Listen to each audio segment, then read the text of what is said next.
I'm surprised. To me, the Broncos feel like a Super Bowl contender. I think if their quarterback is healthy, they were in the Super Bowl a year ago.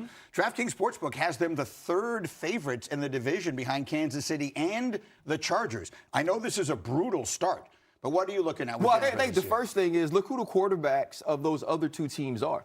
Right? People still don't put Bo Nix in that conversation, even with all the fourth quarter comebacks. The athleticism we saw from the quarterback position, we're looking at those other quarterbacks and Patrick Mahomes and Justin Herbert, and they hold them in a different esteem. And the other piece of this is the point I really want to emphasize, because I've broken down this entire sequence before, but this is the specific angle I want to focus on. Why Bo Nix is regarded as essentially a substantially lesser quarterback. Now, you already know where Mahomes fits into that picture, right?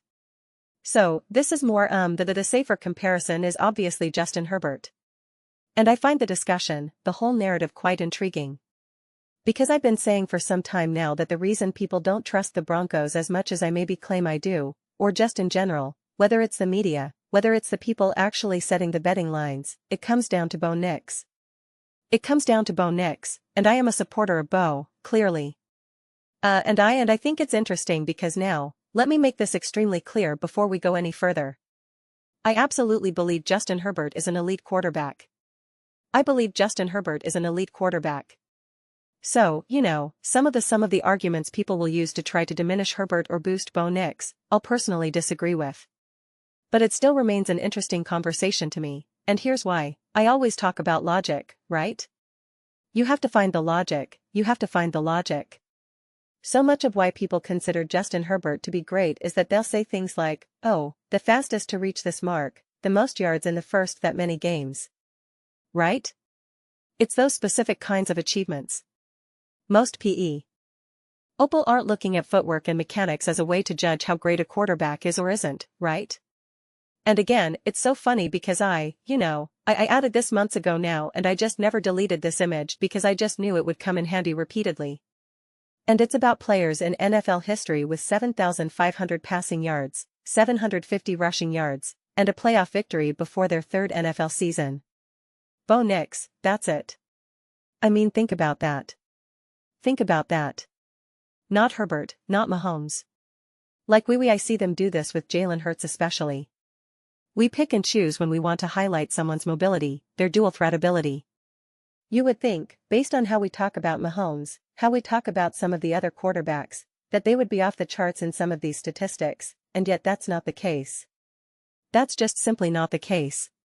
For instance, if we just use Patrick Mahomes as a benchmark, this is with Tyreek Hill, Travis Kelce, a top offensive line in the NFL, Andy Reid, he got to sit for an entire year, snorts, right? And so on and so forth. He had 9,128 passing yards. Passing yards only, right? Fantastic. 76 touchdowns, 17 interceptions, and a 110 passer rating. Absolutely great. Then you look at rushing yards. And then you have Bo Nix with clearly a far weaker offensive roster. Right? That's obvious. There's no Tyreek Hill and Travis Kelce on that Broncos team in those first few years. Listen, I'm not saying the Broncos are terrible by any means. But it's not Tyreek Hill and Travis Kelce. I think that's obvious.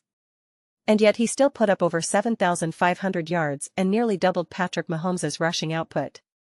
And remember when Patrick Mahomes first broke out, when all the emphasis was, oh my God, we've never seen a quarterback who can do everything. Who can do everything. And yet we have a quarterback who has fewer passing yards, no question. And Patrick Mahomes had absolutely insane stats, especially passing stats, but here's the thing, from a mobility standpoint, from a dual threat perspective, right? A quarterback who can do both. Bo Nix is achieving more. And he's achieving more with fewer resources. Right? Like that's very clear. And yes, Bo Nix did not win a Super Bowl. Absolutely true. He did not. He did get his team to the AFC Championship game and played an unbelievable game against the Buffalo Bills. His playoff record is excellent. And I mean his playoff stats. He's played 2 playoff games, a limited sample, but 2 excellent games. I've done deep dives into that first playoff game because I remember Nick Wright tried to downplay it and act like it wasn't that good, and I was like, it was actually a lot better than Patrick Mahomes' first ever playoff game, especially because he had to do it all on the road against a strong team, against a great quarterback, huge difference. And I'm not going to rehash that whole thing right now, but Bo Nix has been in 2 playoff games and has been excellent. But Bo Nix in every big game so far, regular season and playoffs, Bo Nix has been excellent. Objectively and subjectively excellent. It's just again, it's not a matter of opinion. It's not a matter of opinion. And, we saw now, listen, if you have a backup quarterback, your offense is going to take a step backward. That's why they're backups. It fell off a cliff without Bo Nix. It fell off a cliff. And remember going into that game, and this is why I really focus on this, because Nick Wright said, and this reflected how a lot of people felt.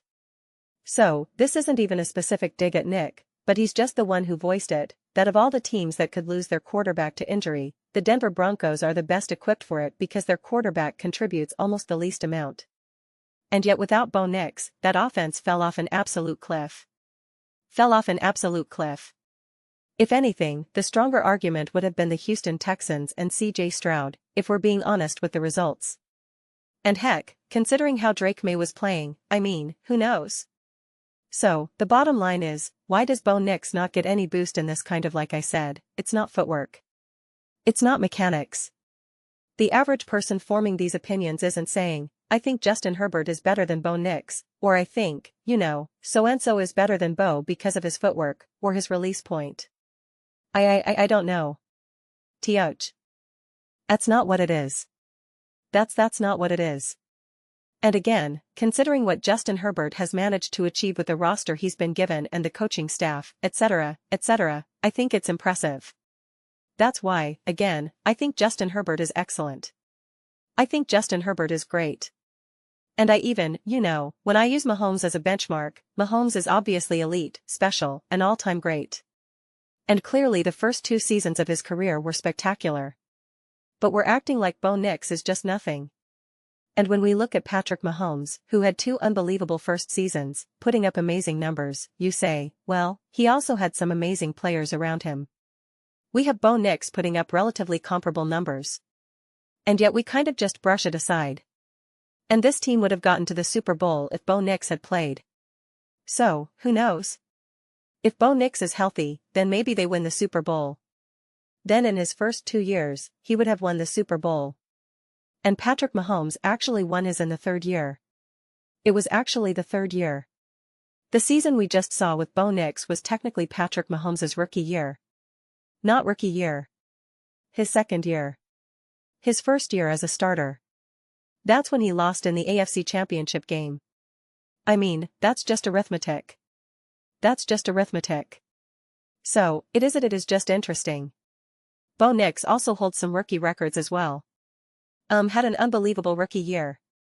Again, I think part of it is that people do. And like his passer rating and they don't like his completion percentage. I think if those numbers were higher, they'd feel more comfortable with him.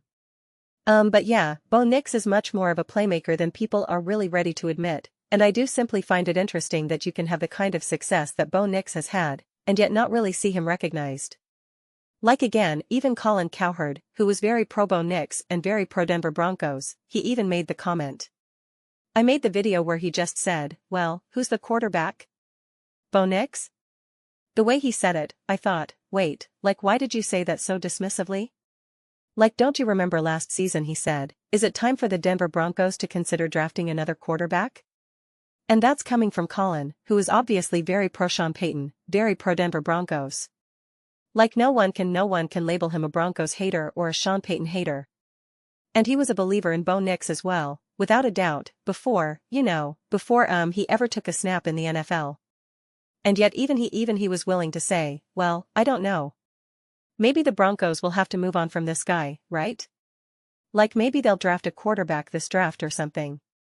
And I thought, oh, well, that's interesting. So, what he does this year, especially with a new play caller, Jalen Waddle, etc., this is really going to define the perception of who Bo Nix is. I truly believe that. If Bo Nix just and has a similar year to what he had last year, even if they reach the AFC Championship game, even if they make the Super Bowl, people will still see him through that lower tier lens. If he has a great year and everything looks smoother and the production is smoother, more consistent, and just a little bit more filling up the stat sheet, right? Having those really big games where you think, wow, he threw for 380 yards and 4 touchdowns. Right? Just having a bunch of those standout games where you think, man, you literally cannot play any better than that. I do think it will act as a bridge for people. I don't know if people will fully buy in just yet, but it will be a bridge to them letting go of their earlier impressions of Bo Nix, right? Remember the whole mentality, Bo Nix, oh man, the Broncos reached. He's not that good. When he was first drafted, again, Nick Wright said, he's the 4th best quarterback on the roster, in the quarterback room, etc., etc. And making comments like, yeah, it's a shame Bo Nix played great in that divisional round game, but I think the Broncos will be fine. He's not that important to them. I think having this great year, really showing this step forward and this progress. Again, I don't think it fully seals the deal, but I think it's a bridge to finally realizing, oh, this is for real. This is a legitimate team, a team that's well run, a team that can make a trade no one saw coming like A.J. Allen Waddle and can find a quarterback like Bo Nix in the draft. And oh, they're going to be great. And oh, their quarterback is genuinely a great quarterback who's ready to compete in the biggest moments. I do think eventually you'll be forced to accept that. Because just think about a team like the Kansas City Chiefs who didn't even make the playoffs, haven't looked the same in frankly 3 years. And yet the Broncos, who were just in the AFC Championship game, it's like nah, I don't even think they'll win the division. And not only won't they win the division, they won't even finish second. They'll be like third and struggling to get a wild card spot. And this team, you can argue, objectively improved from a coaching standpoint and a roster construction standpoint. And your quarterback is going into year 3.